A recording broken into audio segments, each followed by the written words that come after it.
This is Clair Obscur Expedition 33, just 1 year into development. This footage you're seeing was made with the sole purpose of trying to find voice actors for the main characters. In fact, the creator of the game would literally be posting this to Reddit in order to find voice actors for their characters. And from that same Reddit post, the creator would also find a lead writer, of which also had no experience in working in games before.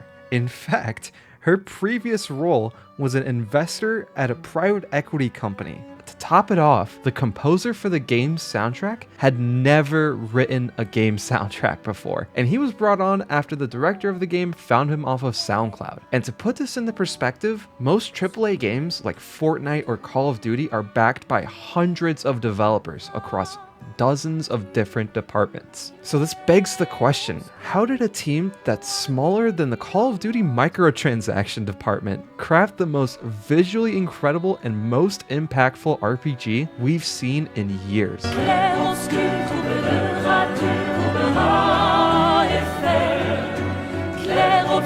dans les hauts peintures trouveras sans elle. Clair obscur, trouble de rature, courbera et fait. Clair obscur, dans les hauts peintures trouveras sans elle. Expedition 33's journey began in late 2020. But the first concepts actually started 4 years before that. Guillaume Broche, who was the founder of Sandbox Interactive and the director of Expedition 33, was at Ubisoft for roughly 4 years. From 2016 up until 2019, he would work on games like The Division 2 and Ghost Recon Breakpoint. After those two games shipped, he was put in a narrative lead role for a game franchise called Might and Magic. And like many of you right now, I had no idea this game franchise even existed. But apparently, the franchise is a mobile game owned by Ubisoft Shanghai, and Broche was leading the narrative for this franchise. And as you would expect from leading narrative on a mobile game designed to extract as much money as possible from players, Guillaume got bored with the work that he was doing on the team and really felt like there was no impact to what he was doing. And during this time, he had ambitions that went beyond being shoehorned into a mobile gacha game. He knew that a game like Expedition 33 would never be greenlit by Ubisoft, so he quit his job in order to pursue his ambition. Alongside him, Tom Guillerme had the same ambitions as the director, so he would also leave Ubisoft and join the infant team. With the director writing up the narrative and Tom, who had expertise on how Unreal Engine worked, the small grassroots team would begin by exploring Unreal Engine 4. While the director was messing around with Unreal Engine, the original prototype for Clair Obscur was supposed to be related to time, so when he had to save the project on his computer, he had to find a name for the project file. So what would the project be called? Well, the game's related to time, so maybe Hourglass. Well, Sans Fall in an Hourglass. Okay, Sans Fall is the working name of the game, and from that point on, the game's internal working name would be Sandfall, even to this date. With Tom at the helm as co-founder and CTO, and Guillaume as CEO and also a co-founder. They would embark on their expedition to create a brand new world by themselves.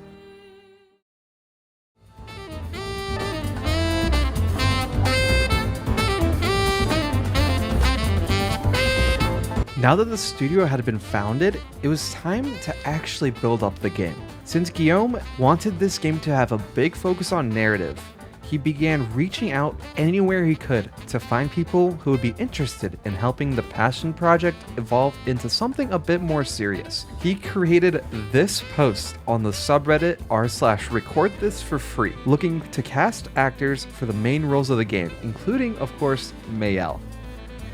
One of the many people who auditioned from this Reddit post was Jennifer Schvedberg-Yen. She got one of the leading roles as an actor. However, once she joined the team, it was pretty clear that her impact would be most noticed in a writer position, so she became lead writer on the game. Despite the growing teams, the co-founders and Jennifer Yen said that they wore many different hats during the game's production. Her involvement would span from story to gameplay to art and all over the project. At this point, the small team continued prototyping and development on the game. but the team started the hunt for a composer at the same time. The co-founders began their hunt for a composer by reaching out to the most popular composers in the industry, like Hans Zimmer, Johnny Paisano, Danny Elfman, and... just kidding. He began his search on SoundCloud. That's where he found Laurent Testart. And at this point, Laurent had never worked on a game before, but caught the attention of the co-founders based off the work he's done on his SoundCloud. I am not making this up. The composer of Expedition 33, one of the best soundtracks I've ever heard in a video game, had never worked on a video game soundtrack before. Oh, and actually, it wasn't SoundCloud. It was even crazier than that. One night, the director went on an obscure gaming forum with like 10 people on it, and he made a post asking if anybody would want to join his team as a composer. And out of sheer luck, Laurent Testart had also randomly found this forum for the first time, just an hour after the post was made. The hunt to expand the team wouldn't end just there. They would also find the studio's art director too. Nicolas Maxon Francome would join the studio during the founders' hunt through online forums. The core development team of 6 developers would continue to work on the prototype for Expedition 33. Driven by a cohesive vision of what they wanted the game to be from the very beginning, the teams spent the majority of 2020 building out the studio first, and then towards the end of the year, the game itself. Everyone was on the same page here and had the same goals as each other: to make one of the best reimaginings of a classic JRPG that anybody will ever play.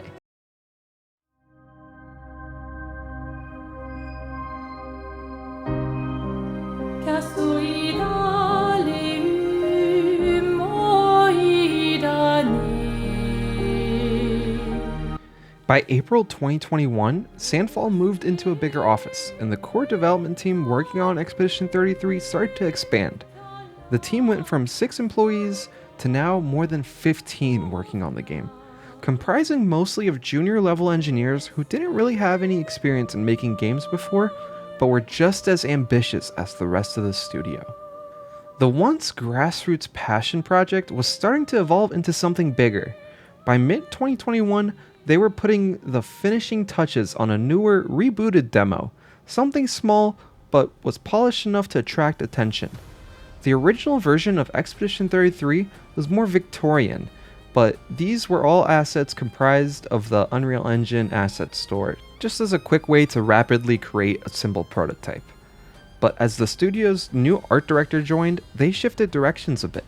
The demo was meant to serve as a teaser for potential investors or as a foundation for a future Kickstarter campaign. In less than a year since forming the studio, the team began presenting their work to various publishers. Though still in a prototype phase, the demo was impressive, especially given the team's limited size and resources. Towards the end of 2021, they would meet with a brand new publisher, Kepler Interactive. And for those who don't know Kepler Interactive, they are a small indie publisher founded in September of 2021. Kepler Interactive is co-owned by a group of independent game developers, and their primary initiative is to help fund smaller indie games like Sifu, for example, and allow teams to have full creative freedom over their projects. Right off the bat, the publisher and the development teams hit it off and quickly inked a deal to work together in order to ship Expedition 33. Sandfall would use the extra funding rounds by Kepler to shift development from Unreal Engine 4 to Unreal Engine 5. Additionally, Kepler would also open the door for more popular voice actors to be brought onto the project. And of course, the small team of 12 people would grow to 22 people working on Expedition 33. Kepler Interactive and Sandfall would announce their partnership together in March of 2023. Additionally, around the same time, Microsoft would also pick up Expedition 33 as a Day 1 Game Pass launch title. At this point, the game had financial backing, guaranteed exposure through Game Pass, successfully switched over to Unreal Engine 5, and greatly expanded their tiny development team, all within a year or two, while also simultaneously working on the actual game. With their new investments coming in, they were also able to upgrade their office with a full motion capture studio. And Kepler Interactive helped pull in a star-studded cast to help voice the main characters. The cast that Kepler was able to pull in is a bit wild. Gustav was played by none other than Charlie Cox, who you may know as Daredevil. Jennifer English played Mayel, who was Shadowheart from Baldur's Gate 3. Ben Starr played Verso, and he was also in Final Fantasy XVI. Andy Serkis from, well, you know who he is, and the list just goes on and on, with even more incredible talent. The game was becoming something much bigger than just a great game with excellent gameplay. It was also shaping up to become an incredible narrative experience that arguably could be up there with the best movies of all time. As a side note, on the movie side, Kepler Interactive was also able to secure a live-action film for the franchise too. It's too early to say how good that will be, but it is a fun fact. By the end of 2023, Sandfall Interactive would begin working on a debut trailer for Expedition 33. Since they had a partnership with Microsoft and were going to ship the game day one on Game Pass, they also had a spot in the Xbox Game Showcase in 2024. This is where they chose to reveal their passion project turned masterpiece to the world.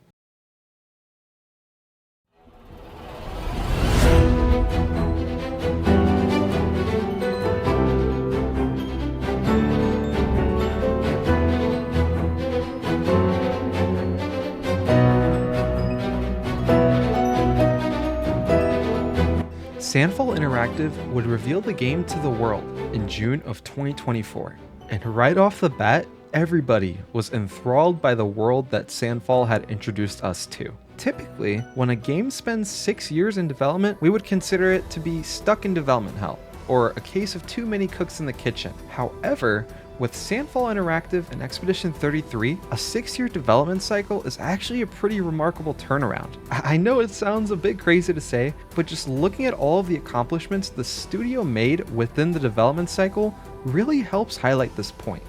The first 2 years involved just a couple of folks playing around in Unreal Engine to get a better feel of how the engine worked and creating a rapid prototype of Expedition 33. One that was a bit more Victorian and had utilized free assets from the Unreal marketplace. The next 2 years were spent growing the team, with more talent, bringing in specialized directors, and starting the process of securing a publishing deal that would help bring the game into the limelight. And the final 2 years were spent iterating upon their prototypes and creating a game with a laser-focused vision, a vision that the entire team shared unilaterally. Not only was the team being built up during their 6-year development, but even their publisher was too.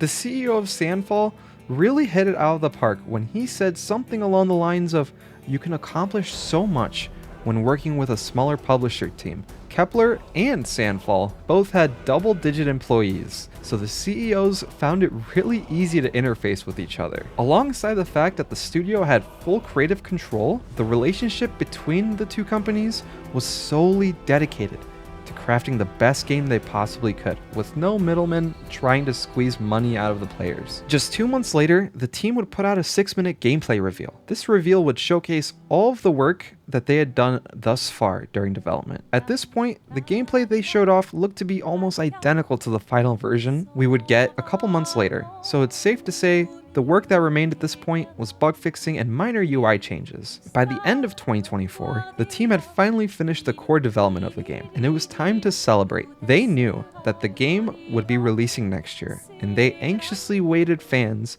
to get their hands on their project. And to no surprise to anybody who's played Expedition 33, they absolutely crushed it. Not only was it a critical success with reviewers, but also gamers. Since release, the game has been in the top 10 most popular games on Steam alone. In just 12 days, the game sold over 2 million copies, and we can only imagine what the actual player count is if you factor in Game Pass. The story of this game's development is just crazy. The teams absolutely deserved their flowers in creating such a great journey with such a small team. But don't just take it from me. Here's the founder of Larian Studios, the developers of Baldur's Gate 3, predicting the success of Clair Obscur Expedition 33.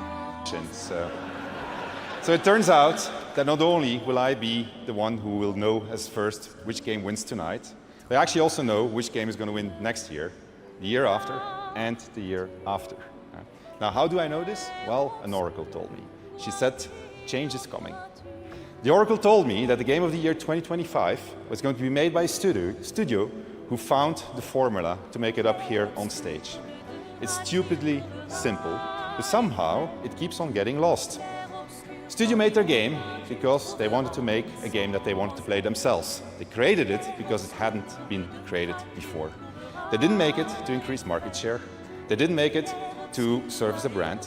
They didn't have to meet arbitrary sales targets or fear being laid off if they didn't meet those targets. And furthermore, the people in charge forbade them from cramming the game with anything whose only purpose was to increase revenue and didn't serve the game design. They knew that if you put the game and the team first, the revenue will follow. They were driven by idealism and wanted players to have fun. And they realized that if the developers didn't have fun, nobody was going to have any fun. They understood the value of respect, that if they treated their developers and players well, those same developers and players would forgive them when things didn't go as planned. But above all, they cared about their game because they loved games. It's really that simple, said the Oracle.